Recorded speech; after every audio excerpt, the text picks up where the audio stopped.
Hello everyone, welcome to SSC scholars. So guys, air force XY group के लिए हम practice sets कर रहे थे एंड काफ़ी स्टूडेंट्स की डिमांड थी कि सर रागा के प्रैक्टिस सेट्स भी लाइए। सो आज हम रागा का करने वाले हैं प्रैक्टिस सेट नंबर 1। सभी क्वेश्चंस काफ़ी ज़्यादा इंपॉर्टेंट होने वाले हैं और एक कोशिश की है आप सभी को बेस्ट कंटेंट बेस्ट वे में सर्व करने की। सो अगर आपको ये सेशन अच्छा लगता है तो लाइक करने के साथ साथ अपने उन सभी फ्रेंड्स को शेयर ज़रूर कीजिए जो कि आप ही की तरह एयरफोर्स की प्रिपरेशन कर रहे हैं। आज के प्रैक्टिस सेट की बात करूं तो टोटल यहां पर 30 क्वेश्चंस होने वाले हैं, एज यूजुअल जैसे एग्जाम में होते हैं सेम उसी पैटर्न के। सो सभी क्वेश्चंस को अटेम्प्ट करने की कोशिश कीजिएगा एंड कमेंट बॉक्स में मुझे ज़रूर बताइए कि आपका स्कोर कितना रहा, ताकि मैं नेक्स्ट प्रैक्टिस सेट उसी के अकॉर्डिंग प्रिपेयर कर सकूँ। चलिए स्टार्ट करते हैं। फर्स्ट क्वेश्चन आपका है, NABARD was established in the, यानी नाबार्ड की जो स्थापना है वो कब हुई। तो ऑप्शन नंबर ए है आपका 4th 5 year plan, 6th 5 year plan, 5th 5 year plan या 8th 5 ईयर प्लान। यानी कि ये आपसे पूछ रहा है कि कौन सी पंचवर्षीय योजना, कौन से 5 ईयर प्लान में नाबार्ड का इस्टेब्लिशमेंट हुआ। तो देखिए, नाबार्ड का जो इस्टेब्लिशमेंट हुआ था, नाबार्ड की जो स्थापना हुई थी वो हुई थी आपके 6th 5 ईयर प्लान के अंडर, यानी छठी पंचवर्षीय योजना के अंतर्गत नाबार्ड की इस्टेब्लिशमेंट हुई थी। नाबार्ड क्या है आपका, नाबार्ड की फुल फॉर्म है national bank for agriculture and rural development. यानी बेसिकली ये एक फाइनेंस इंस्टीट्यूट है इंडिया का, जिसके अंदर हम काफ़ी सारे जो मैटर्स हैं एग्रीकल्चर से रिलेटेड और रूरल एरियाज से रिलेटेड उनको डिस्कस करते हैं। उनसे रिलेटेड पॉलिसीज़ यहाँ पर बनाई जाती हैं, प्लानिंग की जाती है और जो ऑपरेशंस हैं उनके क्रेडिट को लेकर वो यहाँ पर की जाती हैं, इकोनॉमिक एक्टिविटीज़ यहाँ पर की जाती हैं। क्लियर? तो यहाँ पर आपका ऑप्शन नंबर सी करेक्ट हो जाएगा, 6th 5 ईयर प्लान। इसके बाद नंबर 2 है, in India population density is defined as the number of persons. यानी कि भारत के अंदर जो पॉपुलेशन डेंसिटी है, ठीक है, यानी जब जनसंख्या गणना होती है, ठीक है, जब गणना की जाती है जनसंख्या की, तो वो किस तरीके से काउंट किए जाते हैं वो यहाँ पर पूछ रहा है, किस फॉर्मेट में जो है उनको रखा जाता है, यानी कि आप किस तरीके से उन्हें काउंट करते हैं। ठीक है, तो पर स्क्वायर माइल, यानी कि आप एक स्क्वायर माइल के अंदर देखते हैं कितने पर्सन्स हैं, या फिर पर लाख स्क्वायर माइल के अंदर कितने पर्सन्स हैं, इस तरीके से देखा जाता है। किस तरीके से देखा जाता है वो हमसे पूछा जा रहा है। तो देखिए, जब भी आपकी पॉपुलेशन की जो है गणना होती है, ठीक है, जो सेंसस होता है, तो उसमें जो आपकी पॉपुलेशन डेंसिटी है वो आपकी होती है नंबर ऑफ पर्सन पर स्क्वायर किलोमीटर। यानी कि एक स्क्वायर किलोमीटर के अंदर देखा जाता है कि कितने नंबर ऑफ पर्सन्स हैं, उसको बोलते हैं हम पॉपुलेशन डेंसिटी। इंडिया के अंदर यही चीज़ अपनाई जाती है। तो ऑप्शन नंबर बी आपका करेक्ट हो जाएगा, पर स्क्वायर किलोमीटर। इसके बाद नंबर 3 है, dash is approximately 1 billion bytes. अब ये जो आपका क्वेश्चन है ये आपका कंप्यूटर से है, ठीक है। तो आपको पता है सबसे छोटी यूनिट क्या होती है, बिट। उसके बाद आती है बाइट, बाइट के बाद आपकी आती है किलोबाइट, ठीक है। तो 1 किलोबाइट के अंदर आपकी कितनी बाइट्स होती हैं, 1024। फिर आपकी आती है MB, किलोबाइट के बाद मेगाबाइट, ठीक है। तो 1024, 1 किलोबाइट के अंदर 1024 बाइट और फिर मेगाबाइट, तो 1024 इंटू 1024। तो ये जो है आपका बिलियन तक नहीं जा सकता। बिलियन के लिए आपको जो है काफ़ी बड़ी जो है वो यूनिट रखनी होगी। तो 1 बिलियन बाइट किसके अंदर हो सकते हैं, देखिए, किलोबाइट के अंदर नहीं हो सकती, मेगाबाइट के अंदर नहीं हो सकती, और बिट तो बाइट से भी छोटी यूनिट है। तो आपका ऑप्शन नंबर सी करेक्ट हो जाएगा, गीगाबाइट। ठीक है, गीगाबाइट आपका यहाँ पर करेक्ट हो जाएगा। इसके बाद देखिए question number 4, which is not a central service. यानी कि आपको यहाँ पर 4 ऑप्शंस दिए गए हैं, इनमें से आपको बताना है कि कौन सी सर्विस जो है वो सेंट्रल नहीं है, यानी केंद्रीय नहीं है। तो देखिए, सबसे पहले आपका IPS, इंडियन पुलिस सर्विस। तो क्या ये आपका जो है सेंट्रल नहीं सर्विस नहीं है? बिल्कुल है। देखिए, IPS हो गया, IFS हो गया और IAAS, ये तीनों ही आपकी सेंट्रल सर्विस हैं। आपकी सेंट्रल सर्विस कौन सी नहीं है, तो वो है आपके इंडियन रेवेन्यू सर्विस, ठीक है, IRS। ये एक सेंट्रल सर्विस नहीं है, ये एक ऐसी सर्विस है जो कि केंद्रीय नहीं है। क्लियर? इसके बाद नंबर 5 है, the first Indian state which was created on a linguistic basis following along drawn agitation is. यानी कि पहली भारतीय स्टेट ऐसी बतानी है, एक ऐसा राज्य बताना है जो कि लिंग्विस्टिक बेसिस पर क्रिएट किया गया था, यानी भाषा के बेसिस पर बनाया गया था। वो पहली इंडियन स्टेट आपको बतानी है। तो देखिए वो आपकी है Andhra Pradesh. Option number A आपका करेक्ट हो जाएगा। आंध्र प्रदेश आपकी पहली ऐसी इंडियन स्टेट है जिसको के भाषा के आधार पर बनाया गया था, क्रिएट किया गया था। इसके बाद number 6, the great Barrier Reef is. तो ग्रेट बैरियर रीफ आपने नाम काफ़ी बार सुना होगा, काफ़ी ज़्यादा इंपॉर्टेंट है एयरफोर्स XY ग्रुप के, अगर मैं बात करूं एग्जाम की, क्लियर, तो उसके लिए। तो ग्रेट बैरियर रीफ ये क्या है? तो ये है आपका कॉन्ग्लोमरेशन of corals in Australian waters. तो देखिए ये आपका जो ग्रेट बैरियर रीफ है ये वर्ल्ड की सबसे बड़ा जो है कोरल रीफ सिस्टम है। ठीक है, अब कोरल क्या है? तो कोरल आप इस तरीके से समझिए, कोरल का मतलब होता है ये एक एनिमल्स होते हैं। ठीक है, एक एनिमल्स होते हैं जिनका अंडर वाटर इकोसिस्टम होता है, यानी कि ये पानी के अंदर रहने वाले एनिमल्स होते हैं, उनको हम बोलते हैं कोरल्स। तो यहाँ पर क्या है, ग्रेट बैरियर रीफ के अंदर क्या है, काफ़ी ज़्यादा जो आपके कोरल्स हैं ये पाए जाते हैं। और ये कहाँ पर सिचुएटेड है? तो ये है आपका ऑस्ट्रेलिया में। क्लियर, कोरल्स आप इस तरीके से समझिए, आपका जैसे ऑक्टोपस है। ठीक है, तो ऑक्टोपस आपका एक अंडर वाटर एनिमल है। क्लियर, तो इसको बोलेंगे, ऑक्टोपस को बोलेंगे कोरल। क्लियर, तो ऑप्शन नंबर ए आपका यहाँ पर करेक्ट हो जाएगा। Great Barrier Reef is conglomeration of corals in Australian waters. इसके बाद number 7, C, BASIC, COBOL and Java are examples of dash language. तो कंप्यूटर से क्वेश्चन है ये आपका, और आपसे पूछा गया है कि ये जो आपकी लैंग्वेजेस हैं सी, बेसिक एंड कोबोल, ये आपकी जो लैंग्वेज हैं ये कैसी लैंग्वेज हैं? लो लेवल लैंग्वेज हैं, computer language, system programming language, या फिर हाई लेवल लैंग्वेज? तो देखिए ये जो आपकी लैंग्वेजेस हैं ये आपकी हाई लेवल लैंग्वेजेस हैं, यानी ऑप्शन नंबर डी आपका यहाँ पर करेक्ट हो जाएगा। आप इस तरीके से देख सकते हैं, आप अपने आप से सोचिए कि आपको इनमें से कितनी लैंग्वेजेस आती हैं। ठीक है, तो हार्डली आपको एक या दो लैंग्वेज आती होंगी, तो यानी कि ये क्या है, हाई लेवल लैंग्वेजेस हैं। ठीक है, आपकी जो कंप्यूटर में यूज़ की जाती हैं।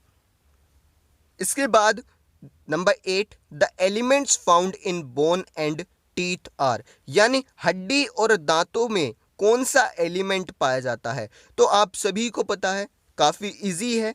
ऑप्शन नंबर सी आपका यहाँ पर करेक्ट होगा। क्या? आपका कैल्शियम एंड फॉस्फोरस।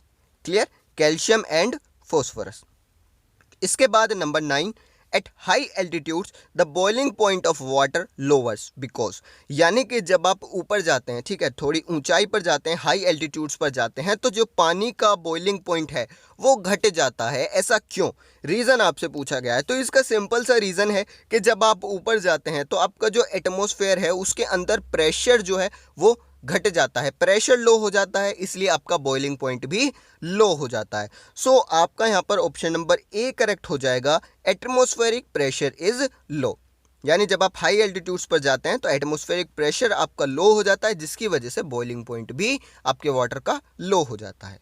क्लियर, इसके बाद अब आपके मैथमेटिक्स का पोर्शन आया है। सो गाइज देखिए, हमारे पास ना तो फिलहाल में वाइट बोर्ड वगैरह है, ना ही कंप्यूटर लैपटॉप वगैरह है ताकि मैं आपको वहाँ पर पढ़ा सकूँ। तो मैंने क्या किया, यहाँ पर थोड़ा सा एक अरेंजमेंट किया है, मैं बेसिकली देसी भाषा में कहूँ तो एक जुगाड़ किया है। आई होप आप सभी को ये पसंद आएगा, और मेरा मोटिव सिर्फ ये है कि आपको मैं बेस्ट कंटेंट प्रोवाइड कर सकूं। ठीक है, उसके बाद है मेरे लिए प्रेजेंटेशन मेरे लिए इतना इंपॉर्टेंट नहीं है जितना कि कंटेंट है। आई होप आपके लिए भी सेम होगा। चलिए देखते हैं question number 10, if the sum of a number of 2 digits and a number formed by reversing the digits. तो यहाँ पर क्या कह रहा है, इफ़ द सम ऑफ, यानी कि आपसे किसी नंबर के सम के बारे में बात की है, जोड़ के बारे में बात की जा रही है, और किस किस का सम? तो देखिए, अ नंबर ऑफ 2 डिजिट, यानी एक 2 डिजिट के नंबर का सम, और numbers formed by reversing the digits, यानी कि एक 2 डिजिट का नंबर है उसका, और उसको रिवर्स करके जब हम लिखेंगे तो वो एक नंबर बनेगा। तो इन दोनों का जो सम है वो आपका 99 है। क्लियर, अब आपसे क्वेश्चन क्या पूछा गया है, then what is the sum of the digits of the original number, यानी कि जो ओरिजिनल नंबर है 2 डिजिट का, अगर उनकी डिजिट को आपस में ऐड कर दिया जाए तो उनका सम कितना आएगा, ये आपसे पूछा गया है। अब यहाँ पर आपको सबसे पहले क्या करना है, सबसे पहले जो ये 2 डिजिट का नंबर है इसको एज्यूम करना है, ठीक है, इसको मानना है। अब स्टूडेंट्स क्या गलती करते हैं, इस नंबर को XY मान लेते हैं, जो कि आपकी सबसे बड़ी मिस्टेक होती है। एक चीज़ याद रखिए, आपको कहीं भी 2 डिजिट का नंबर मानना है तो उसको आप हमेशा 10x + y मानेंगे, ठीक है, XY कभी भी नहीं मानना। तो नंबर आपने क्या माना, 10x + y मान लीजिए एक नंबर है, और क्वेश्चन क्या बोल रहा है कि 2 डिजिट का ये नंबर और इसका रिवर्स दोनों को ऐड करके 99 लाना है। तो आपका एक जो 2 डिजिट का नंबर है वो हो गया ये 10x + y। अब जब आपको इसका रिवर्स करेंगे तो रिवर्स क्या हो जाएगा, इसका रिवर्स हो जाएगा 10y + x, यानी कि मान लीजिए यहाँ पर आपकी x की वैल्यू 1 है और y की वैल्यू 2, तो ये नंबर क्या बन जाएगा, 12 बन जाएगा। जब आप इसका उल्टा करेंगे तो 12 का उल्टा क्या बनाया, 21, ठीक है, तो 10y + x हो जाएगा। क्लियर, ये चीज़ आप खुद सोच सकते हैं। तो ये आपका 2 डिजिट का नंबर है, ये इसका रिवर्स है, दोनों का सम आपसे बोला गया है 99। तो 10x + y + 10y + x की वैल्यू 99 पुट कर दीजिए, सिंपल। इसके बाद देखिए 10x और प्लस x 11x हो गया, उसी तरीके से 10y + y 11y हो गया, यानी 11x + 11y = 99। यहाँ से 11 कॉमन लीजिए, ठीक है, तो यहाँ पर क्या बचेगा, x + y, और ये जो 11 कॉमन लिया है ये इधर आकर डिवाइड में आ जाएगा, तो यहाँ पर आपका आंसर आ जाएगा 9। क्लियर, तो आपसे क्या पूछा था कि 2 डिजिट का जो नंबर है उस नंबर की अगर डिजिट्स को ऐड किया जाए तो कितना आएगा उसका सम, तो सम आपका आ जाएगा 9, ठीक है। 2 डिजिट का नंबर था तो उनका हमने जो है एडिशन कर दिया, उनको ऐड कर दिया, तो x + y निकालना है आपको, x + y कितना आ गया, 9, यानी ऑप्शन नंबर ए आपका यहाँ पर करेक्ट हो गया। इसके बाद नंबर 11 है, the HCF of 2 numbers is 8, यानी 2 नंबर्स का HCF जो है 8 है। Which one of the following can never be their LCM, यानी कि आपको 4 ऑप्शंस दिए हैं, इनमें से बताइए कि कौन सा नंबर ऐसा है जो कभी भी इनका एलसीएम नहीं हो सकता। तो एक चीज़ आप याद रखिए कि एलसीएम जो होगा वो हमेशा एचसीएफ से बड़ा होगा, ये चीज़ आप जानते हैं, ठीक है, एलसीएम हमेशा एचसीएफ से बड़ा होता है, और एचसीएफ का एक मल्टीपल होता है, यानी अगर एचसीएफ 3 है तो एलसीएम उसका मल्टीपल होगा, यानी कि 6 हो सकता है, 9 हो सकता है, 12 हो सकता है, ठीक है, एचसीएफ के टेबल में एलसीएम आता है। उस तरीके से अगर देखा जाए तो यहाँ पर आपका एचसीएफ कितना है, 8 है, तो यहाँ पर देखिए आपका जो 60 है, ठीक है, 60 आपका 8 का मल्टीपल नहीं है, बाकी जितने भी नंबर्स हैं सभी 8 के मल्टीपल हैं, ठीक है, 48 आपका 8 का मल्टीपल है, 56 भी 8 का मल्टीपल है, 24 भी 8 का मल्टीपल है, तो यानी ये तीनों एलसीएम हो सकते हैं, बट 68 का मल्टीपल नहीं है, तो ये किसी भी कीमत पर यहाँ पर एलसीएम नहीं हो सकता, यानी ऑप्शन नंबर सी आपका करेक्ट हो गया। इसके बाद number 12, if the diagonal and the area of a rectangle are, तो डायगोनल आपको दिया है रेक्टेंगल का 25 मीटर और एरिया दिया है 168 मीटर स्क्वायर। पूछा क्या है, what is the length of the rectangle, यानी जो रेक्टेंगल है उसकी लेंथ, उसकी लंबाई पूछी है, ठीक है। आपको दो चीज़ें दी गई हैं, डायगोनल 25 मीटर और एरिया 168 मीटर स्क्वायर। तो एक चीज़ आप देखिए, डायगोनल का फॉर्मूला क्या होता है रेक्टेंगल के अंदर, डायगोनल का फॉर्मूला होता है आपका d² = l² + b²। उसी तरीके से एरिया दिया गया, तो एरिया का फॉर्मूला क्या होता है, लेंथ इनटू ब्रेथ। यहाँ पर एक चीज़ देखिए, आपको l² + b² दिया गया और lb भी है आपके पास, तो क्या आप l + b का होल स्क्वायर निकाल सकते हैं, बिल्कुल निकाल सकते हैं। देखिए l + b का होल स्क्वायर क्या होगा, l² + b² + 2lb, तो l² + b² की वैल्यू d² पुट कर दी, 2lb, तो lb की वैल्यू a है, तो 2lb की वैल्यू क्या हो जाएगी, 2a हो जाएगी, यानी l + b का होल स्क्वायर क्या हो गया, d² + 2a।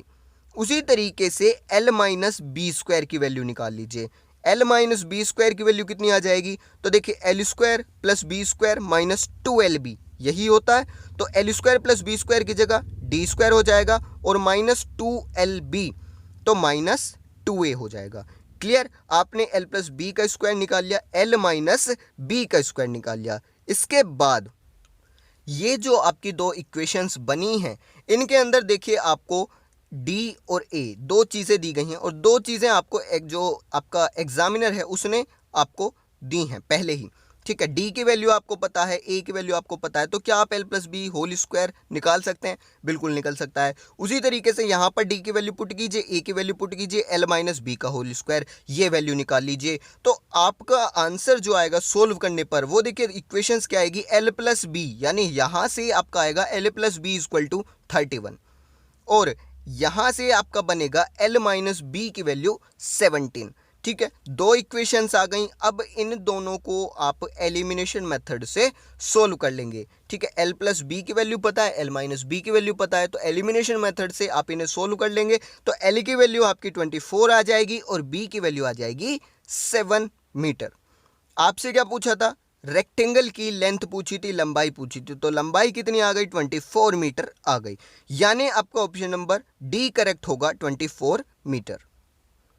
इसके बाद number 13, if 3/5 part of a work is done by 12 man in 10 days, यानी कि किसी काम का 3/5 पार्ट जो है वो 12 आदमी 10 दिन में करते हैं। पूछा क्या है? How many man will complete the whole work in 20 days, यानी 20 दिन के अंदर कंप्लीट वर्क कितने आदमी कर पाएंगे, ये आपसे पूछा गया है। तो देखिए जो चीज़ दी है सिंपल उसी चीज़ को लिख लीजिए। ठीक है, आपसे पूछा है हाउ मैनी मैन, यानी मैन पूछे गए हैं, तो मैन को आप एक तरफ लिखिए। ठीक है, और दूसरी तरफ आपका जो टाइम आपको दिया गया है, ठीक है, जो डेज आपको दिए गए हैं, वो आपका जो काम है वो एक तरफ रखिए। ठीक, तो यहाँ पर देखिए आपसे बोला है 10 डेज के अंदर, तो यानी 10 दिन के अंदर 3/5 वर्क होता है कितने आदमियों के द्वारा? 12 आदमियों के द्वारा। तो आपको क्या करना है, यहाँ पर एक दिन का एक कंप्लीट काम निकाल लेना है कि कितने आदमी कर पाएंगे, यानी आपको एक दिन में काम करना है कंप्लीट। ठीक है, पूरा एक जो काम है कंप्लीट वो एक दिन में अगर करना चाहो तो कितने आदमियों की ज़रूरत पड़ेगी वो निकाल लें। तो यहाँ से देखिए 10 यहाँ पर ऊपर है आपका, इधर चला जाएगा आपका 10। ठीक है, नेक्स्ट आपका जो आपका 3/5 है, 3/5 का क्या हो जाएगा आपका, ये रेसिप्रोकल हो जाएगा, यानी 5/3 मैन। ठीक है, तो आपका क्या हो गया 12 इंटू 10 इंटू 5/3। इसके बाद आपसे पूछा गया है कि आपको काम कितने दिन में करना है? 20 दिन में आपको ये एक काम जो है कंप्लीट करना है। ठीक है, तो आपका काम तो एक ही है, डेज आपके बढ़ गए, डेज कितने हो गए 20, तो 20 से इधर मल्टीप्लाई हो गई, तो इधर क्या हो जाएगा? डिवाइड हो जाएगा, यानी 12 इंटू 10 इंटू 5/3 और अपॉन में आपका 20। तो ये आप जब सॉल्व करेंगे तो यहाँ से आपका निकलेगा 10 मैन, यानी कि आपका जो काम है, जो पूरा काम है, जो होल वर्क है, अगर आप 20 डेज में कंप्लीट कराना चाहते हैं तो कितने आदमियों की ज़रूरत है? 10 आदमियों की ज़रूरत है, 10 मैन की ज़रूरत है, यानी ऑप्शन नंबर सी आपका यहाँ पर करेक्ट हो गया।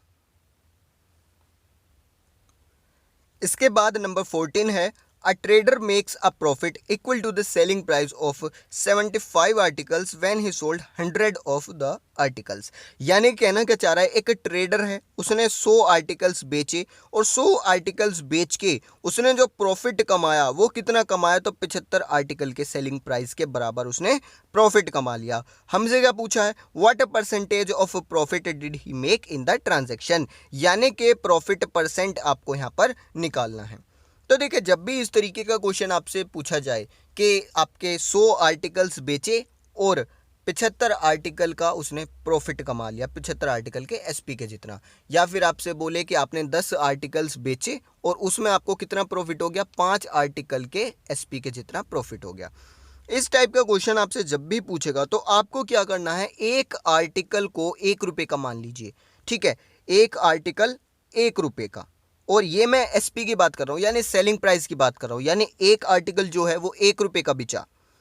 इसके बाद देखिए 100 आर्टिकल्स बेचे, तो 100 आर्टिकल्स कितने के हो गए? 100 रुपये के बेचे आपने। ठीक है, 100 रुपये के बेचे और उसमें आपको प्रॉफिट कितना हुआ? तो 75 आर्टिकल्स के एसपी के जितना। एक आर्टिकल का एसपी 1 रुपये, तो 75 आर्टिकल्स का 75। 100 रुपये की आपने चीज़ बेच दी, 100 आर्टिकल्स 100 रुपये के बेच दिए, 75 आर्टिकल्स का आपको प्रॉफिट हुआ, यानी 75 रुपये का प्रॉफिट हुआ। तो अगर मैं सेलिंग प्राइस में से प्रॉफिट को माइनस कर दूं तो क्या आपका सीपी नहीं आ जाएगा? ठीक है, सेलिंग प्राइस में से आपका जो प्रॉफिट है उसको मैं माइनस कर रहा हूं, तो आपका CP आ जाएगा, यानी 100 रुपये के आपने 100 आर्टिकल्स बेचे, 75 रुपये का आपको प्रॉफिट हो गया, तो आपका जो CP है, जो कॉस्ट प्राइस है, वो कितना है, 25 रुपये। क्लियर। अब आपके पास प्रॉफिट है, CP है, तो आप प्रॉफिट परसेंट आसानी से निकाल सकते हैं। प्रॉफिट परसेंट का फॉर्मूला क्या होता है, प्रॉफिट परसेंट का फॉर्मूला होता है प्रॉफिट अपॉन CP इंटू 100। तो आपका प्रॉफिट कितना है 75 का, CP कितना है 25 इंटू 100, तो आपका देखिए ये कट जाएगा आपका 25 से 3 टाइम्स, तो आपका प्रॉफिट परसेंट हो गया 300%, यानी 300% जो है प्रॉफिट उसने कमाया है ट्रेडर ने इस ट्रांजैक्शन में। तो ऑप्शन नंबर C आपका यहां पर करेक्ट हो गया। इसके बाद number 15, the monthly salary of Preeti is 20,000, यानी जो प्रीति की महीने की जो सैलरी है वो 20,000 है, which is 2,000 less than the salary of Meeta, यानी जो कि मीता की सैलरी से 2,000 रुपये कम है। प्रीति की सैलरी 20,000 है, मीता से 2,000 कम, तो मीता की कितनी हो गई 22,000। ठीक है, प्रीति की सैलरी 20,000 और मीता की सैलरी 22,000। इसके बाद आगे देखिए, what is the ratio between the salary of Preeti and Meeta, यानी कि प्रीति और मीता की जो सैलरी है उनके बीच में आपको रेशियो फाइंड करना है, अनुपात फाइंड करना है। एक चीज़ आपने देखी है यहाँ पर आपसे क्या बोली गई है, प्रीति एंड मीता, तो प्रीति का नाम पहले लिया गया है। ठीक है, तो जब आप रेशियो निकालेंगे तो जो रेशियो आपका आएगा, जो पहले नंबर पर आएगा वो प्रीति का आएगा, और जो रेशियो के सिंबल के बाद आएगा वो मीता का। ठीक है, तो आपको क्या निकालना है, प्रीति इस टू मीता का रेशियो निकालना है। तो सबसे ऊपर आप रखेंगे प्रीति का और नीचे रखेंगे मीता का और डिवाइड कर देंगे। ठीक है, यहीं पर आप इस तरीके से डिवाइड कर दीजिए। तो ऊपर है 20,000, नीचे है 22,000। जब आप 3 0 से 3 0 कैंसिल करेंगे तो ये बन जाएगा 20/22।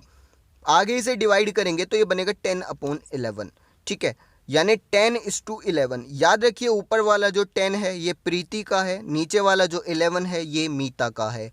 ठीक है, प्रीति इस टू मीता, तो क्या हो जाएगा 10:11, यानी ऑप्शन नंबर डी आपका यहाँ पर करेक्ट हो जाएगा 10:11। अगर आप प्रीति मीता को ऊपर नीचे कर देते हैं तो देखिए आपका जो है कंफ्यूजन यहाँ पर क्रिएट हो जाएगा। आपका ऑप्शन नंबर ए भी फिर जो है आपको लगने लगेगा कि ये भी करेक्ट है, बट आप बिल्कुल तरीके से चलिए, क्वेश्चन को बिल्कुल सीरियस होकर बिल्कुल ध्यान से पढ़िए। इसके बाद number 16 is, if an amount of 85,602 is distributed equally amongst 33 persons, यानी कि एक अमाउंट है, एक राशि है 85,602 की, और वो जो है बराबर बांटनी है कितने लोगों के बीच, 33 लोगों के बीच बांटनी है। तो यहाँ पर आपसे पूछा गया how much amount would each person get, यानी कि हर एक पर्सन के पास कितना अमाउंट आएगा, कितनी राशि आएगी। ठीक है, टोटल आपके पास कितनी है 85,602 रुपीज़, आदमी कितने हैं 33। सिंपल है भाई, डिवाइड कीजिए। ठीक है, टोटल जो आपके पास पैसा है और टोटल जो आपके पास पर्सन है डिवाइड कर दीजिए, आपके पास आंसर आ जाएगा। आंसर क्या आएगा 2594। ठीक है, यानी आपका ऑप्शन नंबर सी यहाँ पर, सॉरी सी नहीं ए आपका करेक्ट होगा 2594। क्लियर। इसके बाद डायरेक्शन 17 to 19 रीजनिंग से क्वेश्चन है। Select the related words numbers from the given alternatives, यानी रिलेटेड वर्ड्स आपको फाइंड आउट करने हैं या फिर कहूँ रिलेटेड नंबर्स। नंबर 17 है, acting is related to theatre. ठीक है, then gambling is related to what, यानी अगर एक्टिंग थिएटर से संबंधित है तो गैम्बलिंग किससे संबंधित है। तो देखिए इन दोनों के बीच में रिलेशन क्या है, एक्टिंग और थिएटर के बीच में। तो जो आपकी एक्टिंग है ये थिएटर में परफॉर्म की जाती है। ठीक है, एक्टिंग कहाँ की जाती है, थिएटर में परफॉर्म की जाती है। उसी तरीके से गैम्बलिंग कहाँ पर होती है, तो गैम्बलिंग होती है कसिनो में। ठीक है, कसिनो के अंदर जो गैम्बलर्स होते हैं वो गैम्बलिंग करते हैं। तो गैम्बलिंग किससे रिलेटेड हो गया, कसिनो से, यानी ऑप्शन नंबर ए आपका करेक्ट हो गया। इसके बाद number 18, 17 is to question mark as 145 is to 195। तो यहाँ पर अगर आप देखें तो देखिए हो क्या रहा है, आपको ये फर्स्ट पार्ट निकालना है, सेकंड पार्ट गिवन है। तो सेकंड पार्ट को देखिए, सेकंड पार्ट में क्या है, देखिए नंबर्स काफ़ी बड़े हैं, तो यहाँ पर आपका जो ट्रिक लगेगी, जो कॉन्सेप्ट लगेगा वो प्लस माइनस का तो लगने नहीं वाला। यहाँ पर क्या लगेगा, या तो मल्टीप्लाई का लगेगा या फिर स्क्वायर क्यूब का लगेगा। तो देखिए वहीं से हमारी समझ ये आया कि 12 का स्क्वायर कितना होता है, 144 होता है। ठीक है, 12 का स्क्वायर 144 प्लस 1, तो 145 क्या है, 12 का स्क्वायर प्लस 1। उसी तरीके से 195 क्या है, 14 का स्क्वायर माइनस 1। तो 145 12 का स्क्वायर प्लस 1, 195 14 का स्क्वायर माइनस 1। तो यहाँ पर अगर आप देखें 17, तो 17 को क्या हम इस तरीके से रिलेट कर सकते हैं, बिल्कुल कर सकते हैं। ठीक है, 4 का स्क्वायर 16 और प्लस 1 तो 17 हो गया, यानी 17 क्या है, 4 का स्क्वायर प्लस 1। अब जिस तरीके से यहाँ पे 12 का स्क्वायर और 14 का स्क्वायर था, तो यहाँ पर 4 का स्क्वायर और 2 बढ़ाकर 6 का स्क्वायर, तो 6 का स्क्वायर कितना हो जाता है, 36 माइनस 1। तो आपका आंसर क्या हो जाएगा, 35 हो जाएगा, यानी ऑप्शन नंबर बी। अब देखिए गाइज, मेरी यहाँ पर मजबूरी है कि मेरे पास कुछ भी जो है रिसोर्सेज वगैरह फ़िलहाल नहीं है, कोई भी बोर्ड वगैरह मेरे पास अवेलेबल नहीं है। बट आप अगर चाहें तो इसको जो है कॉपी पेन लेकर सॉल्व करना स्टार्ट कीजिए। जिस तरीके से मैं बता रहा हूँ आप ज़रूर समझेंगे। ठीक है, कॉपी पेन लेकर आप बैठ जाइए, तब आपको यहाँ पर समझ आएगा। इसके बाद नंबर 19 है, wood is to charcoal in the same way coal is to question mark. यानी वुड और चारकोल जिस तरीके से संबंधित हैं, उसी तरीके से कोल का रिलेशन हमें बताना है किसके साथ होगा। तो देखिए वुड और चारकोल के बीच में क्या रिलेशन है। तो यहाँ पर एक चीज़ देखिए, ये जो आपका वुड है, वुड से हमें चारकोल मिलता है। ठीक है, यानी लकड़ी से हमें तारकून मिलता है। ठीक है, चारकोल यानी कि तारकून जो सड़क वगैरह बनाने में काम आता है। तो आपका जो फर्स्ट ऑप्शन है, इससे हमें दूसरी चीज़ मिलती है। ठीक है, ऑब्टेन होती है। तो लकड़ी से हमें वुड से चारकोल मिलता है, तो बताइए कोल से हमें क्या मिलता है। ठीक है, यानी कोयले से। तो कोल से हमें क्या मिलता है, कोक मिलता है, यानी ऑप्शन नंबर सी आपका यहाँ पर करेक्ट हो जाएगा, कोक। इसके बाद directions 20 to 22 is select the one which is different from the other 3। यानी कि ये ओड वन आउट से है, आपको एक ऐसा ऑप्शन चूज करना है जो कि बाकी तीनों से अलग हो। नंबर 20 है आपका, यहाँ पर कुछ अल्फ़ाबेट्स और उनके बीच में नंबर्स दिए गए हैं। तो यहाँ पर देखिए 5 आपका दिया गया है एम और एस के बीच में, यानी M5S, B9L, F3J, T4Y। तो यहाँ पर क्या हो सकता है, देखिए ये जो आपके अल्फ़ाबेट्स हैं M और S, इनके बीच में कितने नंबर हैं वो आप काउंट कीजिए। तो देखिए M के बाद आपका N, O, P, Q, R, उसके बाद S आता है। तो M और S के बीच में कितने लेटर्स हैं, 5 लेटर्स हैं, तो इसीलिए यहाँ पर 5 लिखा गया है इन दोनों के बीच में। ठीक है, उसी तरीके से आप काउंट कीजिए B9L को। तो B और L के बीच में कितने आपके लेटर्स होते हैं, काउंट कीजिए मेरे साथ। B के बाद देखिए C, D, E, F, G, H, I, J, K। ठीक है, यानी कितने हो गए, 9 हो गए।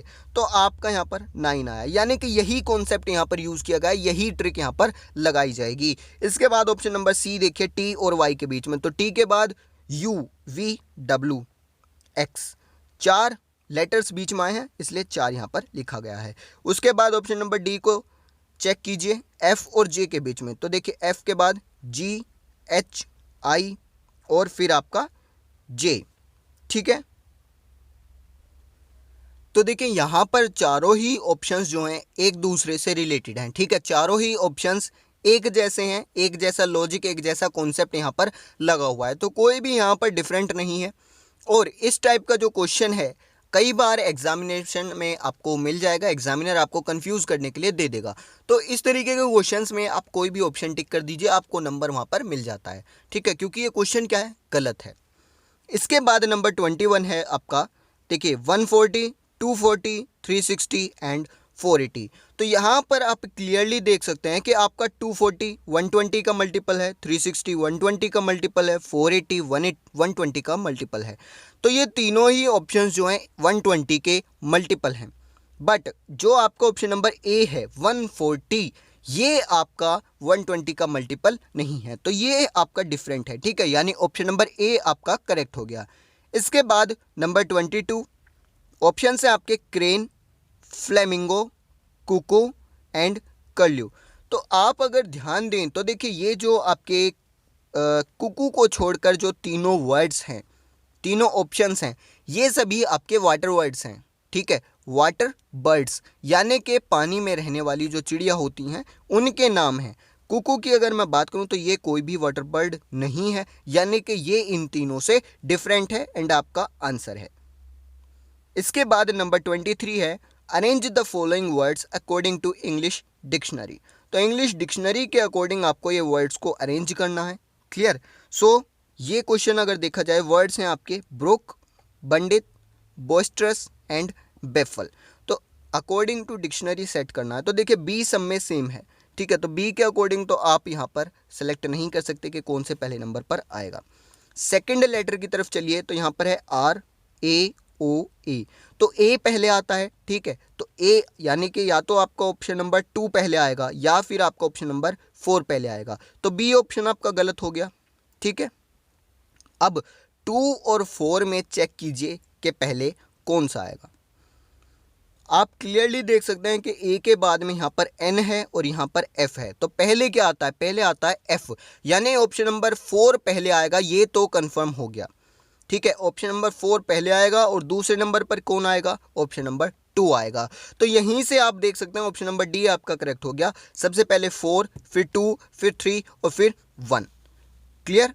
इसके बाद क्वेश्चन नंबर 24 जो है आपकी एक सीरीज है और ये क्वेश्चन मैं आपके लिए छोड़ता हूँ, आप मुझे इसका आंसर बताएंगे कमेंट बॉक्स में विद लॉजिक, ठीक है। लॉजिक क्या यहाँ पर यूज हुआ है, कॉन्सेप्ट क्या यूज हुआ है उसके साथ। Then number 25 is 13, 35, 57, 79, 911 and question mark. तो देखिए यहाँ पर आप अगर इसको इसी तरीके से पढ़ते हैं जैसे मैंने पढ़ा तो हो सकता है आपको समझ ना आए, बट मैं आपको एक दूसरे तरीके से बताता हूँ। 1 3 3 5 5 7 7 9 9 11। अब समझ आया? यानी कि ओड नंबर्स यहाँ पर यूज़ किए गए हैं और 2 ओड नंबर एक साथ लिखे गए हैं, यानी 1 और 3 एक साथ, फिर 3 और 5 एक साथ, फिर 5 और 7, 7 9 9 11। तो इसके बाद कौन सा ओड नंबर आएगा? तो पहले तो 11 यूज़ करेंगे, 11 के बाद 13, यानी ऑप्शन नंबर सी आपका करेक्ट हो जाएगा, 11 13। इसके बाद नंबर 26 है find the wrong number in the given series. एक सीरीज आपको दी गई है और इसमें आपको बताना है कि रॉन्ग नंबर कौन सा है। तो देखिए आपको क्या करना है, सबसे पहले देखना है कि ये जो सीरीज है ये एडिशन सब्ट्रैक्शन की है या फिर मल्टीप्लिकेशन डिवाइड की है या फिर आपकी स्क्वायर क्यूब वगैरह की है। तो अगर यहाँ पर देखें तो देखिए आपको क्या करना है, मैंने आपको पहले भी एक सीरीज़ में बताया था, एक वीडियो में बताया था कि आपको क्या करना है, इनके बीच का डिफरेंस जो है वो चेक कीजिए, ठीक है, डिफरेंस चेक कीजिए और जो हाईएस्ट डिफरेंस है वो देखिए। अगर वो छोटा है डिफरेंस तो आपकी जो सीरीज़ है वो या तो एडिशन की है या फिर सब्ट्रैक्शन की है, और अगर वो डिफरेंस बड़ा है तो आपकी जो सीरीज़ है वो मल्टीप्लिकेशन की हो सकती है या फिर हो सकता है डिवाइड की हो या फिर स्क्वायर और क्यूब की भी हो सकती है। तो अगर आप डिफरेंस देखें इन दोनों के बीच में तो काफ़ी बड़ा डिफरेंस आ जाता है, ठीक है। अप्रोक्सीमेटली यहाँ पर जो है आपका कई थाउजेंड्स का जो है गैप आ रहा है इन दोनों के बीच में, डिजिट्स जो आपकी दी गई हैं इनके बीच में। तो ये जो आपकी सीरीज़ है ये या तो मल्टीप्लिकेशन की होती है या फिर हो सकती है डिवाइड की, ठीक। अब यहाँ पर आप देख रहे हैं कि जो आपके नंबर्स हैं, जो आपकी डिजिट्स हैं वो छोटी होती जा रही हैं, यानी कि क्या हो रहा होगा, डिवाइड हो रहा होगा, क्योंकि मल्टीप्लिकेशन से तो बड़ा होता है तो डिवाइड हो रहा है। तो आप क्या करेंगे, डिवाइड करके देखिए इन दोनों को। तो अगर मैं 46080 को 12 से डिवाइड करता हूँ तो आपका 3840 आ जाएगा, ठीक है। फिर उसके बाद 3840 को 10 से डिवाइड कीजिए तो 384 आ गया, यानी इसको 12 से करा नेक्स्ट नंबर, इसको 10 से करा नेक्स्ट नंबर, फिर क्या करेंगे इसको 8 से करिए तो 48 आ जाएगा। फिर यानी आप क्या कर रहे हैं, 2 नंबर कम कर कर डिवाइड करते जा रहे हैं। सबसे पहले इसको 12 से करा, फिर इसको 10 से करा, फिर इसको 8 से करा, अब आया 48, तो 48 को 6 से करेंगे। तो जब 6 से आप 48 को डिवाइड करोगे तो 24 आपका नहीं आएगा, यानी यही जो आपका डिजिट है यही गलत है। बट आप यहीं पर नहीं रुकेंगे, ठीक है, आपके अकॉर्डिंग जो आपका लॉजिक चल रहा है उसके अकॉर्डिंग आगे भी चेक करेंगे। तो अगर मैं 48 को 6 से डिवाइड करता हूं तो कितना आता है, 8, यानी आपके अकॉर्डिंग 24 की जगह पर 8 आना चाहिए। 8 को डिवाइड कीजिए 4 से, कितना आया 2, 2 को डिवाइड कीजिए 2 से तो कितना आया 1, यानी बिल्कुल सही लॉजिक है, पूरी सीरीज में जो है ये फॉलो हो रहा है। तो 24 आपका गलत है, यहाँ पर ऑप्शन नंबर सी आपका करेक्ट हो जाएगा। इसके बाद नंबर 27 है आपका ब्लड रिलेशन से, और यहाँ पर क्या है, पॉइंटिंग आउट अ लेडी, यानी एक लेडी की तरफ इशारा करते हुए राजन सेड, राजन ने कहा, she is the daughter of the women who is the mother of the husband of my mother, who is the lady to Rajan. अब यहाँ पर क्या है, देखिए दो तरीके से इसे सोल्व किया जा सकता है। सबसे पहले मैं आपको बताता हूँ बुक के अकॉर्डिंग, ठीक है, बुक के अकॉर्डिंग मैं आपको बताता हूँ। ये राजन है, राजन क्या कह रहा है, एक लेडी की तरफ इशारा करते हुए, ठीक है, ये है वो लेडी, कि ये जो है she is the daughter of the women who is the mother of the husband of my mother. तो यहाँ पर देखिए she is the daughter of the women, यानी कि ये जो लेडी है ये किसी वुमेन की, ये उस वुमेन की डॉटर है। तो ये आपने ऊपर कर दी वुमेन, ठीक है, ये वो वुमेन है जिसके बारे में बात कर रहा है, और इस वुमेन की डॉटर ये लेडी हो गई, ठीक है। आगे क्या बोल रहा है, who is the mother of the husband of my mother. तो अब आप उल्टा चलना शुरू कीजिए, क्योंकि माई की बात हो गई, अब मैं राजन अपनी बात कर रहा है, तो माई मदर, ठीक है, तो राजन की मदर ये हो गई, माइनस साइन से फीमेल शो होता है, प्लस साइन से मेल, तो राजन की ये मदर हो गई, इनके हस्बैंड यानी राजन के फादर, अब इनके हस्बैंड की माँ, मदर ऑफ द हस्बैंड, तो फादर की जो माँ है वो आपकी वो जो वुमेन है, ठीक है, ये जो विमेन है ये इसके फादर की भी माँ है। तो बेसिकली हो क्या रहा है, ये एक वुमेन है और इसका एक ये बेटा है जो कि राजन के फादर हैं, और एक है ये लेडी, ये भी इनकी डॉटर है। तो बेसिकली इस वुमेन के दो चिल्ड्रन हैं, एक आपके राजन के फादर और एक ये अनदर लेडी। तो यानी कि आपके राजन के जो पापा हैं, राजन के जो फादर हैं, उनकी ये बहन हुई लेडी, क्लियर। तो राजन के फादर की बहन, आप इस तरीके से सोचिए, आपके फादर की बहन आपकी क्या लगेंगी, तो बुआ लगेंगी। तो यहाँ पर देखिए बुआ का ऑप्शन तो कोई है नहीं, तो उनको बोलेंगे आंट। अब आप समझिए मेरे तरीके से, जिस तरीके से मैं सोल्व करता हूँ। तो आपसे बोला गया है कि लेडी की तरफ इशारा करते हुए, तो सबसे पहले लेडी लिख लीजिए आप। बोला क्या गया है, she is the daughter of the women, यानी कि ये उस वुमेन की डॉटर है, तो ये आपने बैठा दी ऊपर वुमेन, ठीक है। ये लेडी उस वुमेन की डॉटर है जो कि मदर है हस्बैंड ऑफ माई मदर, ठीक है। तो देखिए आपसे क्या बोला गया, हस्बैंड की मदर, ठीक है, तो यही किसी और की भी मदर है, ठीक है, ये जो वुमेन है ये किसी और की भी माँ है और इस लेडी की भी माँ है। तो देखिए जो इसके जो दोनों हैं इनके बीच में भाई बहन या भाई भाई का रिलेशन होगा। अब क्योंकि ये लेडी है और ये हस्बैंड है, तो दोनों के बीच में भाई बहन का रिलेशन हो गया, ठीक है। ये हैं आपके हस्बैंड वाइफ, ठीक है, और इनका जो बेटा है वो है राजन, यानी राजन की माँ के हस्बैंड की माँ इस लेडी की भी माँ है। तो आपका ऑप्शन नंबर ए करेक्ट हो जाएगा। यहाँ पर क्या लगेंगी, वो बुआ लगेंगी या फिर कहिए आंट। इसके बाद number 28 is, if robust is written as QNATRS, which word would be written as JXCMP। यानी अगर रोबस्ट को ये लिखा जाता है QNATRS, तो बताइए कौन सा ऐसा वर्ड है जिसको ZXCMP लिखा जाएगा। तो देखिए रोबस्ट से ये कैसे बनाया गया है, कैसे इसकी कोडिंग की गई है। तो देखिए रोबस्ट, R से आपका अगर -1 कर दिया जाए तो सभी में देखिए कॉन्सेप्ट आपको क्लियरली दिख रहा है -1, ठीक है। यानी R से पहले Q आता है, O से पहले N आता है, B से पहले A आता है, U से पहले T, R आता है S से पहले, और T से पहले S। तो सभी जो आपके लेटर्स हैं इनमें क्या है, -1 का जो है कॉन्सेप्ट लगा हुआ है। आपसे पूछा है ZXCMP ये किस वर्ड से बनेगा, तो ये बनेगा आपका AYDNQ से, ठीक है। यहाँ पर क्या हो रहा है, यहाँ पर इसी तरीके से आपका +1 का जो है सीरीज यहाँ पर लगी हुई है, क्लियर। अब यहाँ पर आपको थोड़ा सा उल्टा पूछा गया, यानी कि हमसे पूछा गया कि किस वर्ड को ZXCMP लिखा जा सकता है। यानी हमसे क्या बोला गया है कि इधर की तरफ से इधर की तरफ जाओ, ठीक है, राइट से लेफ्ट की तरफ जाओ। तो जब हम लेफ्ट से राइट जा रहे थे तो -1 कर रहे थे, अब जब राइट से लेफ्ट जाएंगे तो +1 कर देंगे, और आपका आंसर आपको मिल जाएगा ऑप्शन नंबर बी, AYDNQ। इसके बाद देखिए 29, if Akan can be written as 372911 then boil is written as, ठीक है। यानी अगर ACNE को 372991 लिखा जा रहा है तो बॉयल को क्या लिखा जाएगा। यहाँ पर जो आपका कॉन्सेप्ट है काफ़ी ज़्यादा इंपॉर्टेंट है, बिल्कुल ध्यान से देखिएगा। देखिए यहाँ पर हो क्या रहा है कि जो आपका लेटर है जैसे एकन, तो इसके एक एक लेटर जो है उसको नोटिस कीजिए, ए सी एन और ई। तो ये जो आपके लेटर्स हैं और इनके जस्ट बाद जो आने वाला लेटर है, दोनों का जो नंबर है उसको ऐड किया जा रहा है, ठीक है।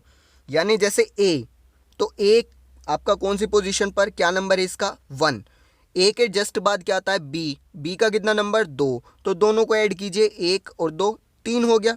उसी तरीके से सी कितना नंबर है, सी है आपका 3 नंबर, और सी के बाद आता है डी, डी का कितना 4 नंबर, तो 3 और 4 को ऐड करेंगे 7। उसी तरीके से एन, एन का कितना नंबर होता है 14, और इसके जस्ट बाद ओ, तो 14 + 15 29। उसी तरीके से ई, ई का कितना नंबर होता है 5, एफ का 6 हो जाएगा, तो टोटल करेंगे 11।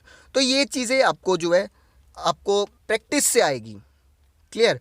उसी तरीके से अब आपको बनाना है बॉयल का, तो बी, बी का नंबर 2 और जस्ट इसके बाद कौन सा नंबर आएगा सी, तो सी का नंबर होता है 3, तो 2 + 3 5। ओ, ओ का कितना नंबर होता है, ओ का नंबर आपका होता है 15, 15 के बाद 16 आता है, तो 15 + 16 31। आई, आई का कितना नंबर होता है, आई का नंबर होता है 9, आई के बाद आता है जे, तो 9 + 10 19। एल, एल का नंबर होता है 12, तो 12 + 13 25।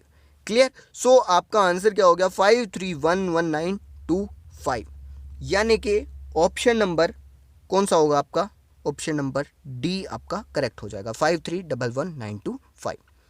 इसके बाद क्वेश्चन नंबर 30 है, if plus means multiply, multiply means minus, divide means, sorry यहाँ पर एक थोड़ी सी मिस्टेक है, लीजिए करेक्ट हो गई।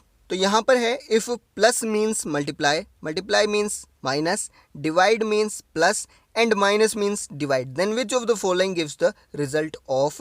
और ये है आपकी एक इक्वेशन, एक आपका सिंप्लीफिकेशन से क्वेश्चन है, सिंपल। तो मैंने आपसे बोला था कि सिंप्लीफिकेशन के जो क्वेश्चंस आएंगे वो बहुत ही ज़्यादा सिंपल आएंगे, और अगर आपको बोर्ड मास आता है तो आप काफ़ी आसानी से इसको सोल्व कर देंगे। तो यहाँ पर आपको क्या करना है, देखिए सिंपली जो आपसे बोला गया है, जो आपके सिंबल्स बताए गए हैं उनको यहाँ पर पुट करते रहिए। जैसे कि 175 के बाद माइनस है, तो माइनस को क्या बताया गया है डिवाइड, तो डिवाइड लगा दीजिए। इसके बाद 25 डिवाइड बाई 5, तो डिवाइड की जगह प्लस लगा दीजिए, प्लस आ गया। उसके बाद 5 और 20 के बीच में प्लस है, प्लस का मतलब मल्टीप्लाई, मल्टीप्लाई हो गया।